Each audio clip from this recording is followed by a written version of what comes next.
आंबेडकर आप संघर्ष करो, हम तुम्हारे साथ हैं। वंचित बहुजन आघाडीचा जय असो, वंचित बहुजन आघाडीचा जय असो। नरेंद्र कब मिलेगा सिलेंडर, नरेंद्र कब मिलेगा सिलेंडर। नरेंद्र ये जो चूल्हे पे रोटी जल रही है, ये रोटी नरेंद्र मोदी के लिए हमने बनाई है।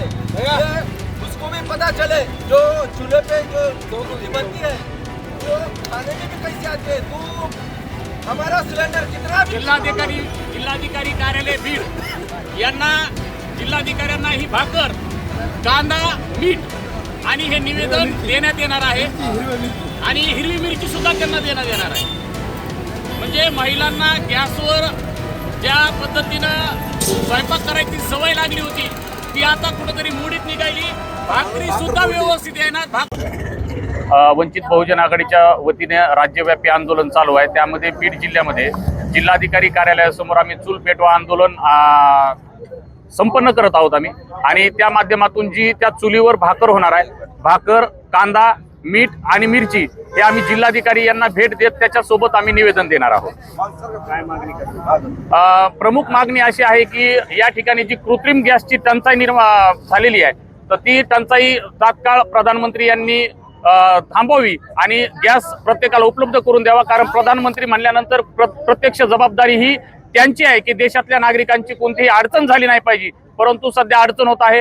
पावती बुकिंग केल्यानंतर 25 दिवसानंतर गॅस मिळणार आहे, ती अट रद्द केली पाहिजे। हॉटेल, वसतिगृह, शासकीय कॅन्टीन या ठिकाणी गॅसची टंचाई असल्यामुळं त्या ठिकाणी ही पूर्ण धूर होत आहे आणि त्याच्यामुळं सर्वसामान्य नागरिकांच्या आरोग्याची देखील आपल्याला दखल घेणं गरजेचं आहे। तर त्यासाठी वंचित बहुजन आघाडीच्या वतीने आम्ही मागणी करतो की तात्काळ गॅसची जी टंचाई चालू आहे ती थांबली पाहिजे।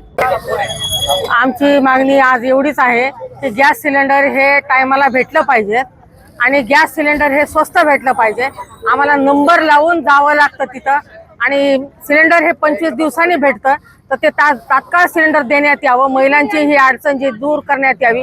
हॉस्टेलचे मुलं आहेत, शाळेचे मुलं आहेत, ते उपाशी राहतात। आज गॅस नाही मिळाल्यामुळे मुलांना आज गावी वापस जावं लागतंय। विद्यार्थी हे शिक्षणासाठी आलेले आहेत, परीक्षा चालू आहेत आणि मेसवाल्यांना पण अडचणी येत आहेत, हॉटेलवाल्यांना पण अडचणी येत आहेत आणि घरगुती पण गॅसची टंचाई आहे। त्याच्यामुळे लवकरात लवकर नियोजन करावं पंतप्रधान मोदींनी आणि सिलेंडर हे तात्काळ देण्यात यावी, ही एवढीच आमची मागणी आहे। हो, आता हे भाकरी आम्ही आता कलेक्टर साहेबांना देणार आहोत आणि त्यांना विनंती करणार आहोत की आमची ही अडचण दूर करा लवकरात लवकर।